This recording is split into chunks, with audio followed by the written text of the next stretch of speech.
Hi, today I'm going to talk about the solution for Atcoder Beginner Contest 410, Problems A to F. For Problem A, there are N horse races, and for each horse race, horses that are age AI or younger can participate in the ith race. And among all the races, we want to find how many races can a K-year-old horse participate in.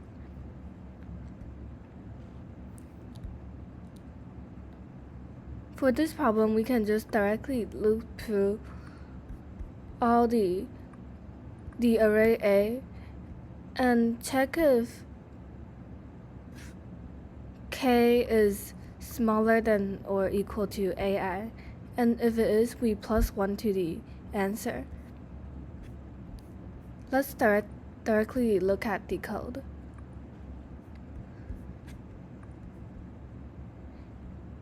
Here I inputted all the values for A and then K. Then I looped through the array A, and for each value of A, I checked if K is less than or equal to AI. If it is, it means that the horse can participate in this current race. Then I add 1 to answer. In the end, I output answer. Let's look at problem B next.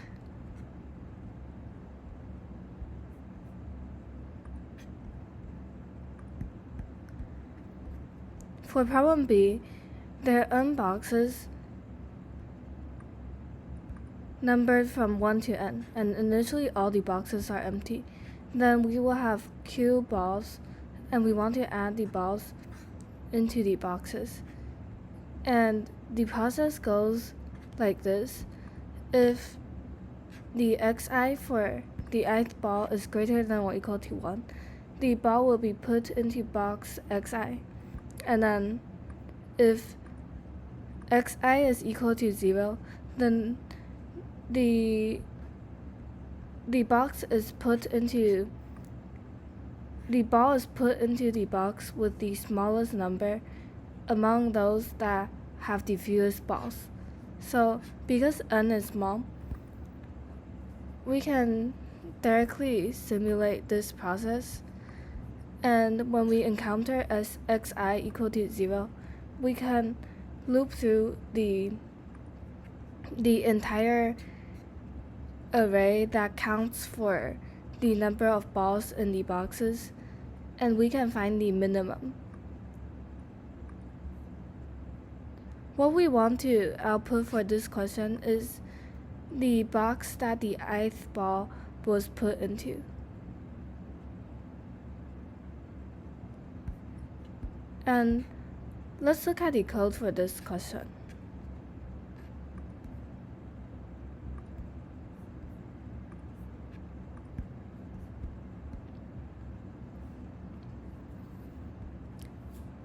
I first inputted all the values, and then in the process, I directly simulate what the problem wants, which is if xi is greater than or equal to 1, I add the ball to the xi box, and I use count to keep track of the number of balls in the ith box. And answer is the answer that we want to output, which is the box that the ith ball is put into. So this is the case when xi is greater than or equal to 1. We put the ball into the xi box and set answer I to xi. In the other case, when xi is equal to 0, we want to find the box with the fewest balls. So since n is small, I directly loop through all the boxes, and this part is finding the box with the fewest balls. And since there may be multiple boxes with the fewest balls, we want to find the one with the smallest index. So after I find the number of balls that are the least, I loop through all the boxes, and if I find that count j is equal to count smallest, then this means that this is the first box that has the fewest balls. And I want to add my current ball into this box. So I update the answer and break out of the loop. After we process all the cue balls, the answer array will store the boxes that each ball is put in, and we can output the answer.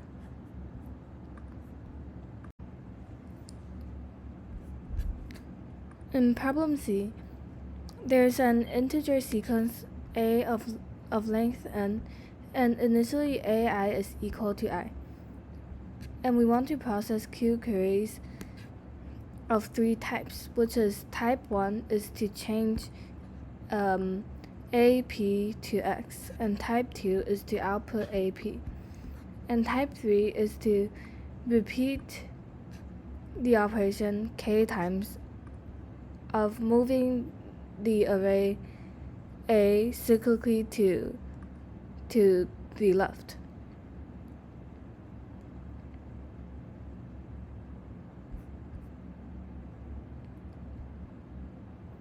Let's look at an example to make this problem more clear.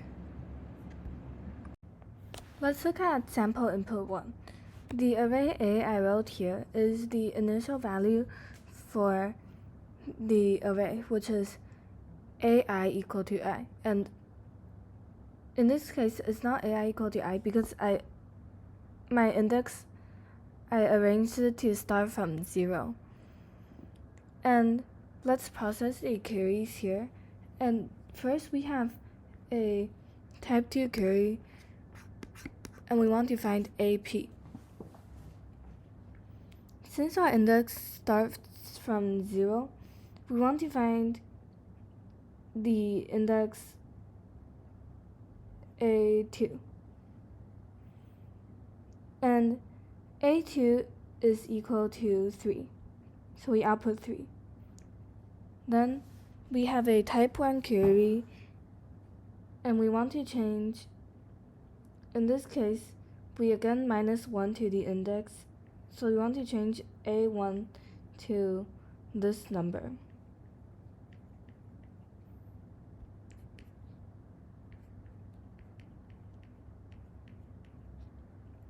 Next, we have a type 3 query, and we want to cyclically shift the array A 4 times. If we actually do the shifting, then this array would be, if we write out the index, we currently have, this is the original index. And then after the first shift, we have 1, 2, 3, 4, 0. This is after the first shift. Then after the second shift, we have, then we shift again. And finally, because we need 4 shifts, we get 4, 0, 1, 2, 3. However, we don't want to actually shift the array each time because this would take too much time, and k can be as large as 10 to the power of 9. And so we want to quickly shift the array, and we find that if we keep track of a variable called shift, and each time we add k to shift, then now we get shift is equal to 4. If we add the index of the original array, originally we have 0, 1, 2, 3, 4. And if we add 4 to each one of these indexes, we get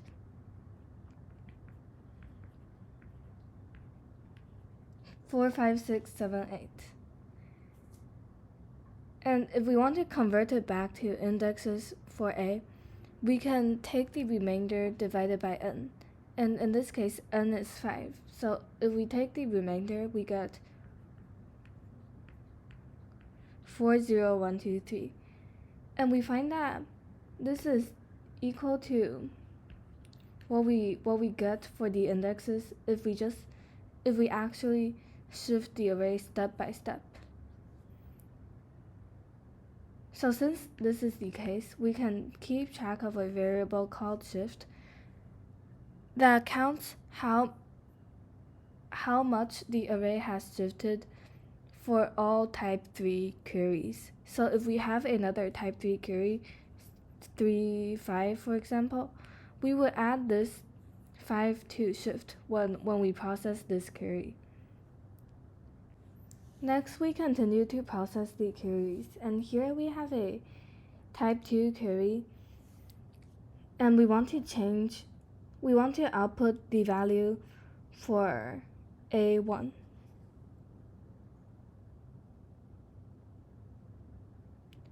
And for this means that after we shifted the array for some index, and now the array A, the index for array A looks like this. And we want to find the value that's at position 1. So this would be this index. So originally, the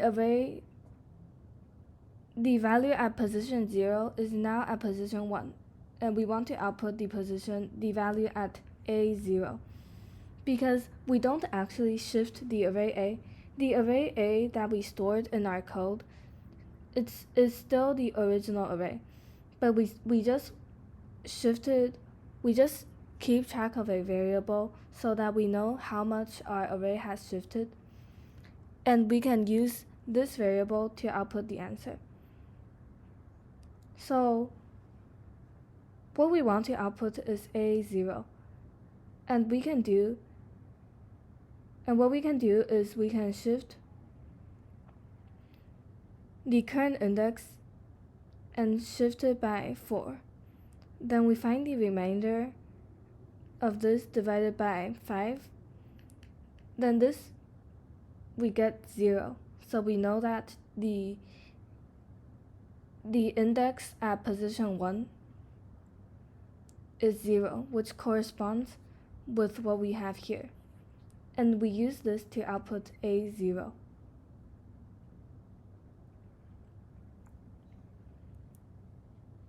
And we can do the same for the next query, which we want to use to find A2. And in this case, we will get an index of 1, and we will output the value for A1. This is correct because at position 2, here, the index is 1. Let's look at the code to make this more clear.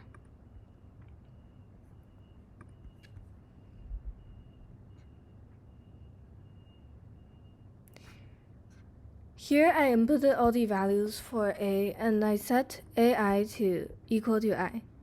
And here I process the queries. For type 1, we directly set change AP to X. Because we might have shifted it for some value, we want to add shift to the index because this would be the actual index. And for this, we do the same. When we want to find the value, just like I did in the example, we add shift to P.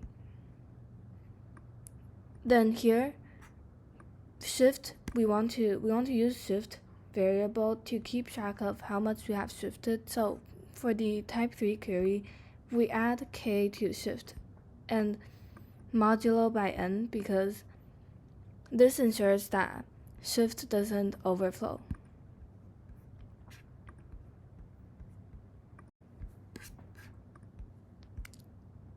For problem D, there is a directed graph with n vertices and m edges, and each edge is a directed edge from vertex AI to BI with weight WI. We want to find the minimum value of the bitwise XOR of the weights of edges included in a walk from vertex 1 to vertex n. And a walk is just a sequence of edges that starts from vertex 1 and ends at vertex n. And we can visit the same edge, vertex or edge multiple times. A bitwise XOR is if we convert all the edge weights into binary format and we compare each bit by bit. So if let's look at the third bit. If the value is different here, 1 is 0 and 1 is 1, then the result, the bitwise XOR, the result for this bit will be 1.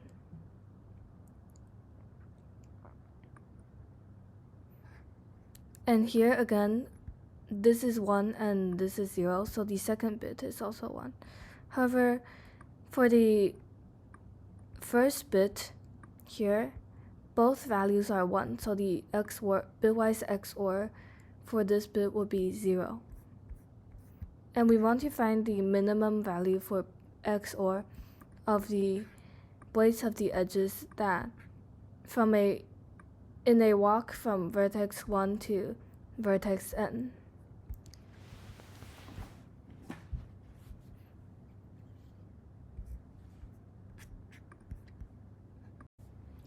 We can solve this problem by doing a DFS, but however, we don't want to visit positions that we have already visited multiple times, so we can keep track of a visited array which stores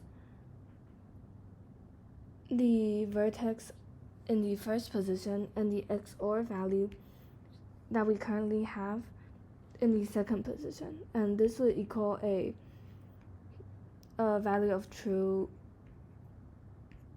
or false,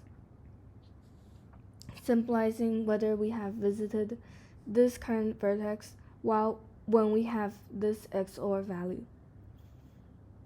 And after we have stored this, we can directly start with a DFS from vertex 1 and update the answer whenever we reach vertex n.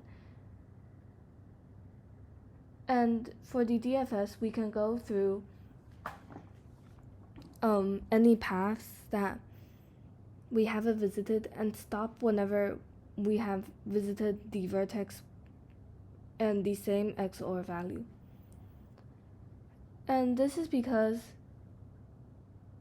if we have the same XOR value, then there's no point in visiting in DFSing from the position again, because then we would get the same result as we did previously. And if we keep track of this visited, then this ensures that we don't visit this position more than once, and the DFS will run in the time complexity. Let's look at the code for this. So because we store the graph in a vector of pairs, and because the edge is a directed edge, we only add BW to A. And this is the visited array that I mentioned, and because the edge weights is only as large as 2 to the power of 10, so the bitwise XOR can also only be this large. And this part is the DFS, where A is the current node that we're at, and value is the bitwise XOR that we currently have. So if we already visited, we stop. Otherwise, we set visited A value to true. And if the current node is n, then this means that there's already a walk from vertex 1 to vertex n, and we can update the answer to the minimum of our current XOR value. Then we loop through all the edges that connect to vertex A, and if this hasn't been visited yet, we can DFS, continuing to node B. In the end, if answer is still the initial value that we set, then this means that there is no path from vertex 1 to vertex n, and we output -1. Otherwise, we output the answer because we have already found the minimum value through the DFS.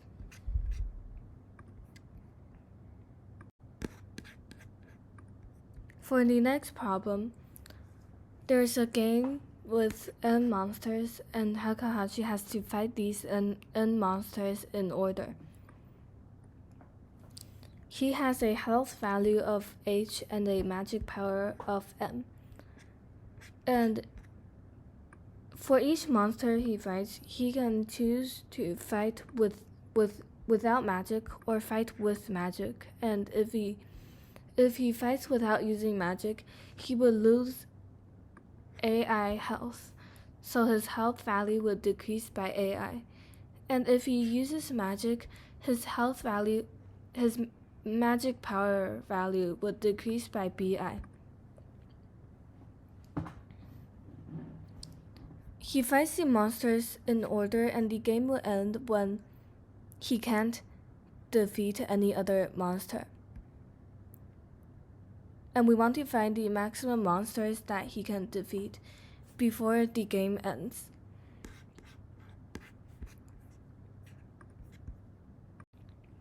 Because he has to defeat all the monsters in order, he needs to defeat the first I monsters, and we want to maximize I. And there are two options that he can defeat the monsters. One is by magic, and the other one is without magic. So for monsters that he defeats by health, we want their BI, which is their magic value, to be as large as possible, because this means that he saved the most magic. Because if he used magic, he will have to spend BI value, which is, so if we used health, we want to have saved as much magic as possible. So we want the BI value for the monsters that we defeat by health to be as large as possible. And this problem resembles a knapsack DP problem. So we can use DP to solve this with DP states initialized at DP IJ, where I represents that he defeated the first I monsters and used J amount of health. And since we want to maximize BI, DPIJ can store the maximum magic power that he saved when he used health. So this would be the sum of all the BI for monsters that he defeated with these J health. The DP transition would be like this, because where DPIJ is equal to the maximum of DPI minus 1J and DPI minus 1J minus AI plus BI. And this value is because, this value is if he used magic, and in this case, if he used magic, he did not save any magic power, so we don't add anything. and he did not spend any health, so the health is still the same. And this part is if he used health. So if he used health, his health would decrease by AI.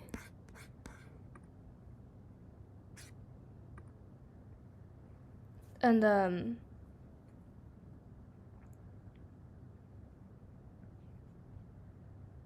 his magic power that he saved would increase by B. Sorry, and what I meant here is not that he used J amount of health, but that he initially has health of H and he currently has J left. So this is not used, but the amount of health left. So this is why we do subtraction here. And we also want to, another value we want to keep track of is the prefix sum of all the magic power. So the prefix sum of BI. And we want to do this because we can use sum B, which is the prefix sum, subtracted by dpij to find the amount of magic used, because dpij is the amount of magic that is saved. So we didn't use those magic because we used health to defeat the monsters. And sum B, the prefix sum, is the amount of magic power that we would spend if we use magic to defeat all the monsters. And this minus this would equal to the amount of magic that is actually used.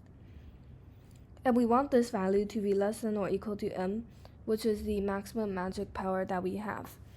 And so whenever this value is greater than m, then the game ends, and we can output the answer.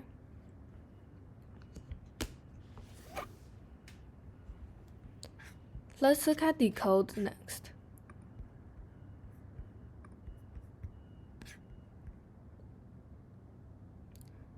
Here I inputted the values, and this is the prefix sum for BI. dpij stores the number of monsters and the remaining amount of health. Initially, we need to set dpij to dpi minus 1j for all the values, and we loop through the number of monsters and then the remaining health that we have. Here we loop from AI because we don't want this index j minus AI to be negative. And this is the DP transition that I mentioned previously, where this part we use magic and this part we use health. So if we use health, we save BI amount of magic. Then this is the amount of magic that we actually used, which is calculated by the value of the prefix sum subtracted by dpih, where h is the maximum amount of health that we have. So if this value is greater than m, the game ends because we cannot. The maximum amount of magic power that we have is m, and we cannot exceed this value. So answer would be I minus 1. And in the end, we output the value for answer. For the last problem, we look at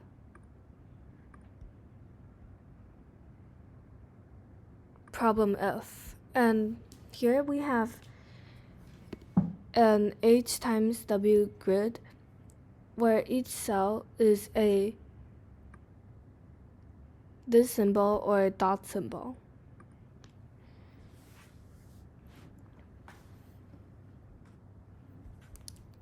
We want to find the number of quadruples of integers that have this part of the grid, so we have a grid, and if we extract this part from the U to D rows and the L through L columns, the number of cells that have this symbol is equal to the number of cells that contain the dot symbol.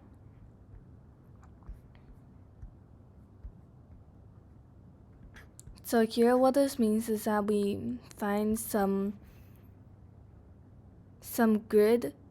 This is the entire grid, and if we want to find some grid in this bigger grid, some subgrid where the number of dots is equal to the number of this symbol.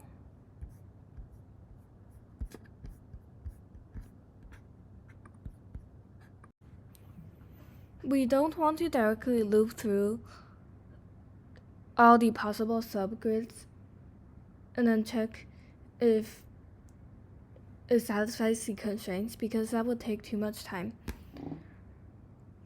And so we want to try to simplify this problem. If we look at these symbols, the two symbols, and if we see this symbol as a +1 and the dot symbol as a -1, then we can convert this problem to a zero-sum subarray problem where we want to find a subgrid that sums to 0. And what we can do is, if this is the whole grid, we need to loop through the upper and bottom limits. So if these are the boundaries for our subgrid, then these values here are different columns. So here, this is the columns that we have, and we can use prefix sum to keep track of these values. So if we use a prefix sum for each column, then we can find the sum for this range and these individual sums as well. And if we sum these values up individually, we can convert this into a 1D array prefix sum. And each value in the array represents the sum of these values.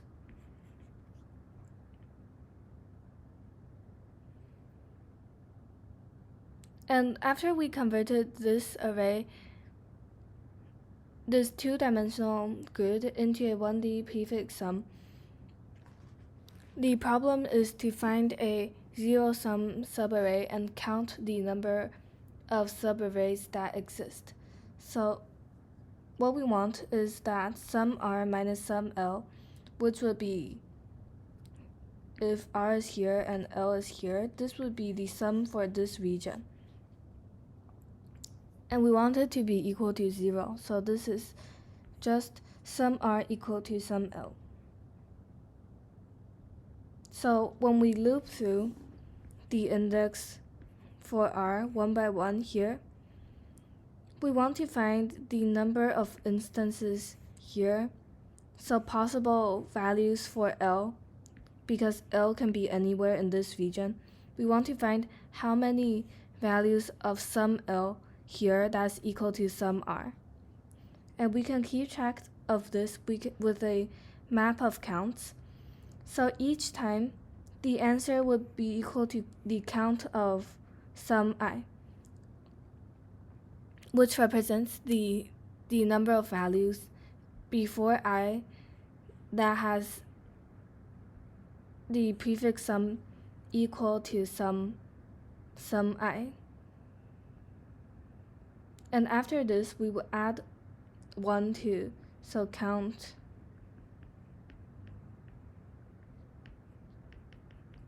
sum I plus plus. And the time complexity for this solution would be, because this part is h and this part is w, the time complexity would be h squared w, and we want to minimize this, so we want h to be smaller. So whenever the grid has h greater than w, we want to transpose the grid and flip it so that h becomes w and w becomes h, and that way the edge we loop through to find the upper and lower limit here will always be the smaller edge, and this will ensure that the time complexity is within the problem's limits. Let's look at the code for this problem.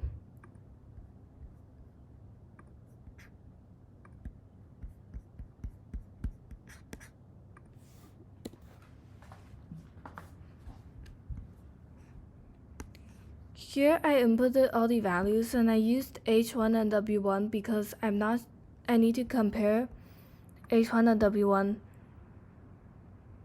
to check if I need to transpose my grid. So at first, h will always be the minimum of these two and w will always be the maximum. So this ensures that the edge that we loop through is always the smaller one.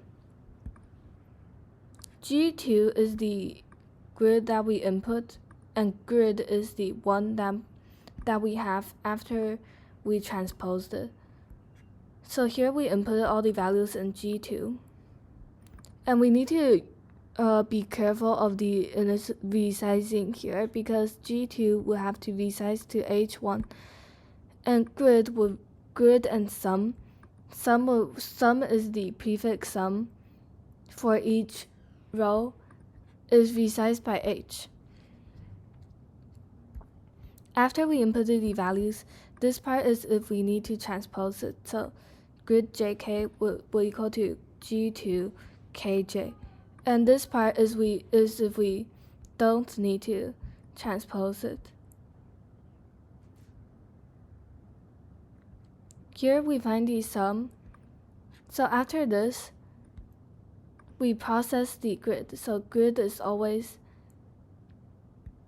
h is the smaller one and w is the larger one. So here we find the prefix sum for each row.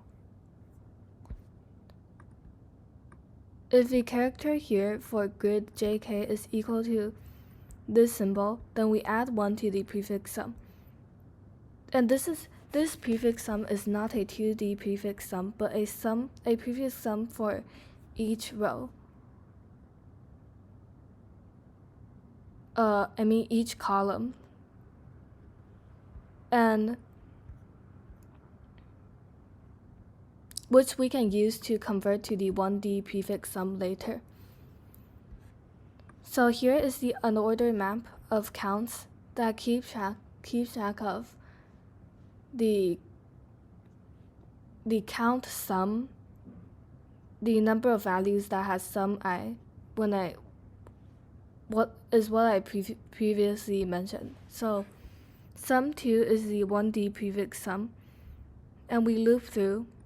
Here we loop through the upper and lower bounds, so u and b. For each we converted, we use sum bk minus sum uk to find the sum of values in that region for this current column. And we added to the 1D prefix sum.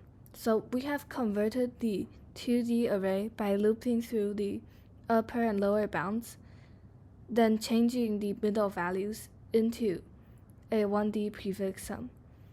Then here we look at previous counts, because in what I previously mentioned, we want sum L to be equal to sum R. So we want to find the number of L's that has a sum equal to the current sum. So this is recorded in count. And we add 1 to count. In the end, after we've processed all the possible combinations, we output answer. Thanks for listening.